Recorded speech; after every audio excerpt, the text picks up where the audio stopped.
Do you ever feel like you're haunted by a version of yourself that doesn't exist? You know this person. They wake up early. They are healthy. They are focused, disciplined, and calm. You've met this version of yourself in your dreams. Or perhaps in those brief, lightning strikes of motivation at 2 a.m. when you swear that tomorrow will be different. But tomorrow comes, and the real youth are one who is tired, the one who is stressed, the one who seeks comfort in food, or a screen, or a bottle takes the wheel again. The truth is, most of us are living in a cycle of micro-betrayals. We make a promise to ourselves in the morning, and we break it by noon. Over years, these broken promises build a wall between who we are and who we want to be. Today, I want to share a story with you. It's not a story about a superhero. It's a story about a man named Ilyas, who was disappearing inside his own life. Through his journey, we are going to explore a system of change that is unfound in a 30-day shred or a hustle culture seminar. It is a system built on ancient wisdom, reimagined for the modern heart. It's about why you fail, why your brain is actually trying to protect you by keeping you stuck, and how a single, ridiculous choice can dismantle a lifetime of bad habits. Welcome to Improve Your Mindset. Let's begin. Ilyas was 42. He worked in data entry, a job that required him to sit in a cubicle for 9 hours a day, bathed in the artificial hum of fluorescent lights. Ilyas didn't become unhealthy overnight. It was a slow erosion. It was the extra sugar in the coffee to survive the 3 p.m. slump. It was the takeout on the way home, because he was too mentally drained to cook. It was the just one more episode at midnight, because the screen was the only place he felt he could escape. By the time Ilyas reached 300 pounds, he had developed a specific type of blindness. He stopped looking at mirrors. He stopped checking the sizes on his clothes. He even stopped noticing the way his co-workers looked at him, with a mix of pity and judgment. But the body remembers what the mind tries to forget. The day of the mirror didn't happen in a bathroom. It happened at a playground. Ilyas had taken his nephew to the park. The boy kicked a ball under a low-hanging slide and looked at Ilyas with wide, expectant eyes. "Can you get it, Uncle Ilyas?" Ilyas knelt. He reached, and as he tried to stand back up, his knees buckled. Not from a sudden injury, but from the sheer, staggering weight of his own existence. He had to crawl to a nearby bench to pull himself up, his face crimson, his breath coming in ragged, terrifying gasps. In that moment, he saw his nephew's expression. It wasn't laughter. It was fear. The boy was scared that his uncle was breaking. That night, Ilyas sat in the dark. He realized he wasn't just losing his health. He was losing his utility as a human being. He was becoming a spectator in a world that required participants. Ilyas did what we all do. He panicked. He went to the grocery store and bought kale, chicken breast, and lemons. He bought expensive running shoes. He signed up for a high-intensity boot camp. He told himself, "This is it. New year, new me. Total transformation." He lasted for days. On the 5th day, work was stressful. His car wouldn't start. He got home late, cold, and hungry. The kale in the fridge looked like a chore. The running shoes looked like an insult. He ordered 2 pizzas and told himself he'd reset on Monday. Why does this happen? It happens because your brain has a built-in thermostat for change. In psychology, this is often called homeostasis. Your brain perceives radical change, even good change, as a threat to your survival. When you go from 0 exercise to an hour of agony, your nervous system screams danger and triggers a craving for your old comforts to bring you back to normal. Ilyas was trying to build a skyscraper on a foundation of sand. He was trying to change his actions without changing his identity. He felt like a failure. But he wasn't a failure. He was just a human being using a broken system. Desperate, Ilyas visited an old family friend, a man named Arthur. Arthur was 75, but he moved with the grace of a man 30 years younger. He spent his days tending to a massive, intricate garden. "Arthur," Ilyas said, his voice breaking, "I've tried everything. I have no willpower. I think I'm just meant to be this way." Arthur didn't give him a meal plan. He didn't tell him to just do it. He pointed to a massive oak tree at the edge of the property. "Do you know how that tree got there?"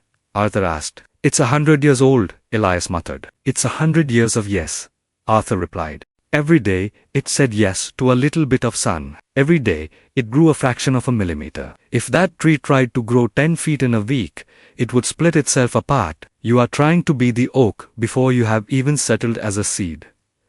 Arthur gave Elias a challenge. For the next 14 days, I want you to do one thing. When you get home from work, before you sit on the couch, I want you to put on your walking shoes, walk to the end of your driveway, touch the mailbox, and come back inside.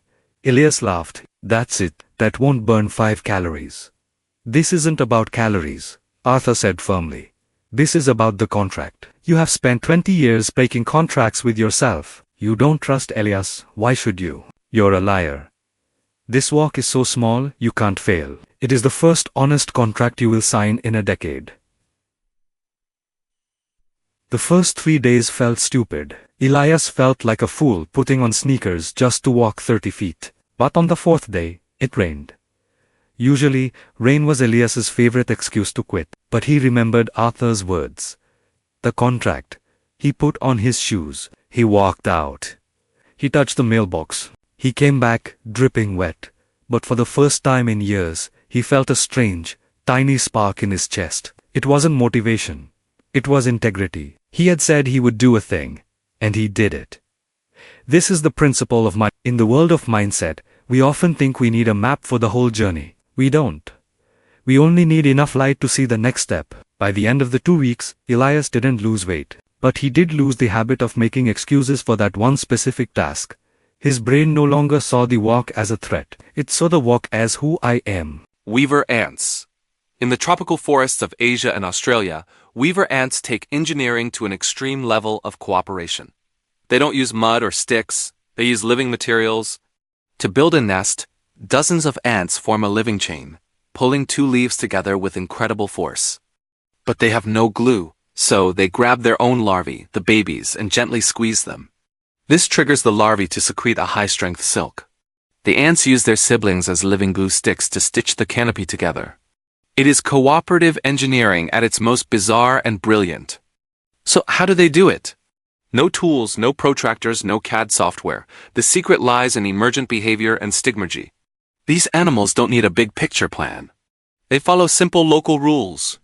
If I see a hole, I fill it. If I feel a breeze, I block it. When thousands of individuals follow these rules, complex structures emerge naturally. Material science. Let's talk about natural adhesives. Swiftlets build nests entirely out of their own solidified saliva. It's so strong it can hold the weight of the bird and its chicks on a vertical cave wall.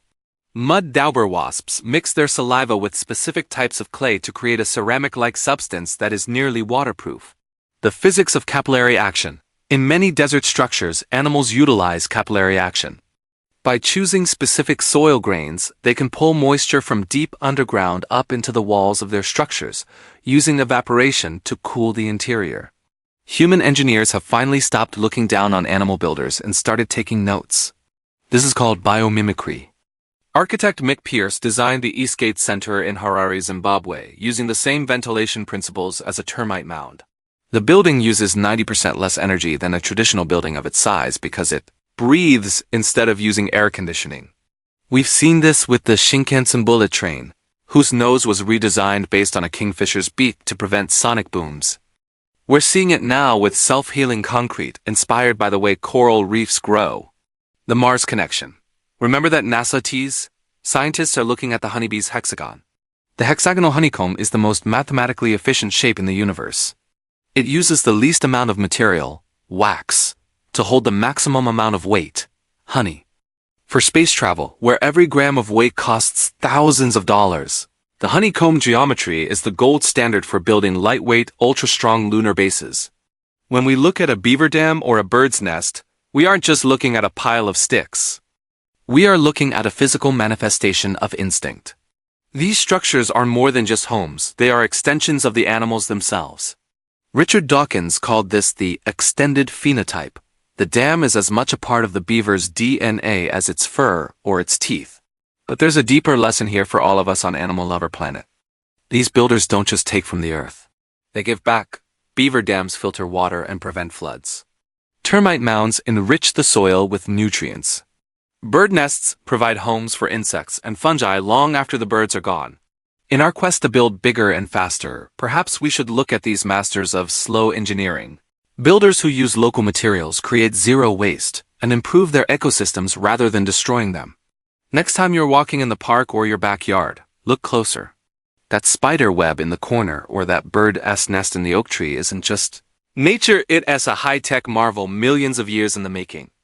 If you found this deep dive into nature's architects fascinating, hit that like button. It helps our channel grow more than you know. Which animal architects surprised you the most? Is it the climate-controlled termites or the silk-weaving ants? Let me know in the comments below. And if you want to stay updated on the incredible wonders of the animal kingdom, make sure to subscribe to Animal Lover Planet and turn on those notifications.